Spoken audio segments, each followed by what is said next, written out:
So you might have heard that humans evolved from monkeys, but this isn't true. Instead, humans and monkeys share a common ancestor.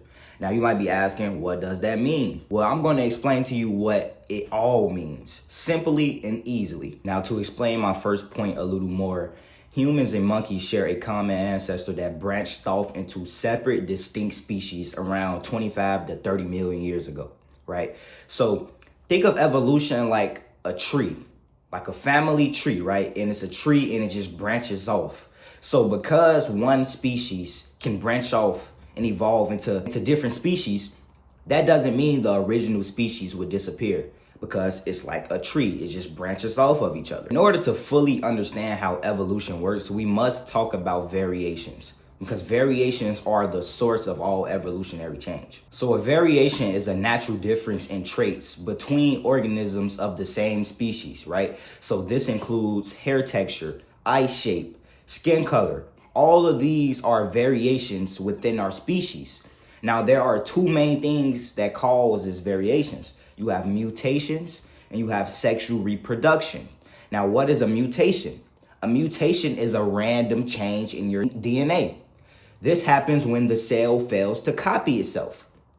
Your cells copy itself every day, and your DNA lives within your cells. So when your cell copy itself, sometimes it fails to properly copy your DNA properly. So some things end up being swapped and different than it was before. This can cause a mutation, whether good or bad. There could be bad mutations, like cancer, for example. Cancer is a bad mutation in which your cells grow and divide uncontrollably. Then you have some good mutations for survival, like the human brain growing one day. Then you have some neutral mutations like blue eyes. A single mutation a long time ago reduced melanin production, causing blue eyes. Now some humans have blue eyes, right? Another example of mutations, right? Now, sexual reproduction causes variations through a process called meiosis. I'm not sure if I'm saying that right, so excuse me, but it's meiosis. This is when in sperm cells and in egg cells, during meiosis, it shuffles. The chromosomes and the DNA shuffles during meiosis, during the production of new sperm and egg cells, right? So DNA shuffles and mixes.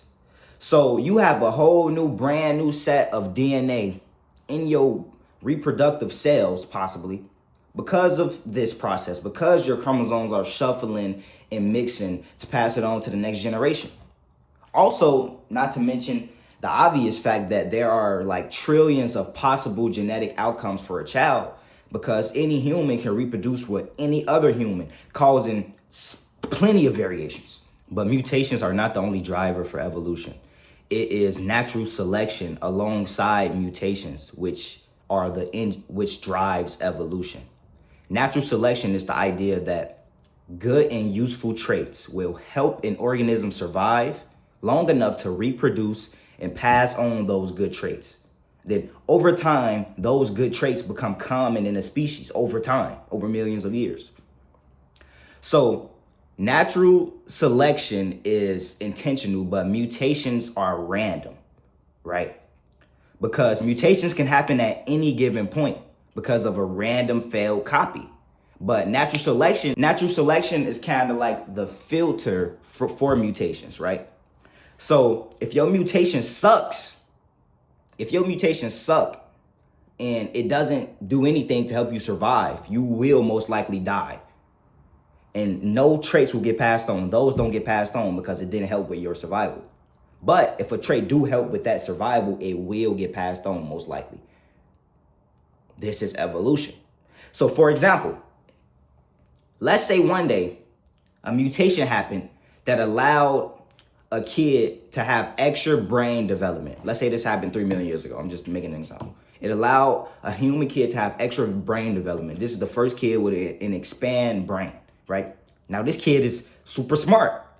This kid can hunt better. This kid can gather food better. This kid just know more about the world and can survive long term because of this expanded brain. Now they reproduce and now their kids have an expanded brain. Now this just goes on. Now the norm within human society is this expanded brain. That's evolution. That's natural selection. The trait became more common over time. Further into the example, sometimes your traits don't get passed on to your kids. So let's say the person with an expanded brain have a kid, but their kid brain is not as large as theirs. Their kid brain is the same size as the other parent, for example. Now you might wonder, okay, how does evolution work then? If the trait might not even get passed on? Well, it most certainly might get passed on to their kid. Because remember, sometimes there is a delay when it comes to passing on traits, right? It might not hit this generation, but it might hit the next generation and keep going from, you get what I'm saying? And always remember that evolution is the process by which living organisms change and diversify over time, right? It is not explaining the beginning or the creation of life at all. Evolution doesn't claim to explain the creation of life. It just explains life after it already has been created. It explains how life changes and grows and diversifies. That's all it is. But most times when we think about evolution, we're thinking about huge evolutionary feats, right? We're thinking about, okay, I was a fish.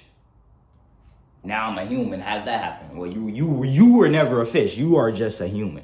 You know what I'm saying? A fish had fishes span across many generations had many mutations alongside natural selection that took billions of years for you to evolve into what you are now. This process takes a long time as far as big evolutionary feats. It take a long time because the shit is random, bro. It's random. You know how many species probably died off because of so many bad random mutations that did not fit their environment? Also, your mutation has to fit your environment because the environment, that's where you live. So if you live in a place with a lot of trees and you have a mutation that allows for extra arm growth and to bend it, then that's good for the trees. But you get a mutation that ain't got nothing to do with that. Tough.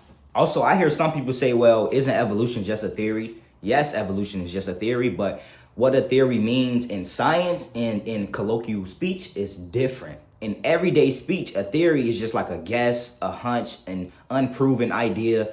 A theory in science is a well explained, well-tested idea backed by massive loads of evidence. Another thing I want to talk about that I forgot to mention earlier, which is another thing that can cause mutations, is like radiation, toxic chemicals, radiation, things that can damage your DNA. And if it damages your DNA, then your cells have to come in and repair your DNA, and your cells, as we said earlier, might fail to repair your DNA properly, causing mutations. You know what I mean?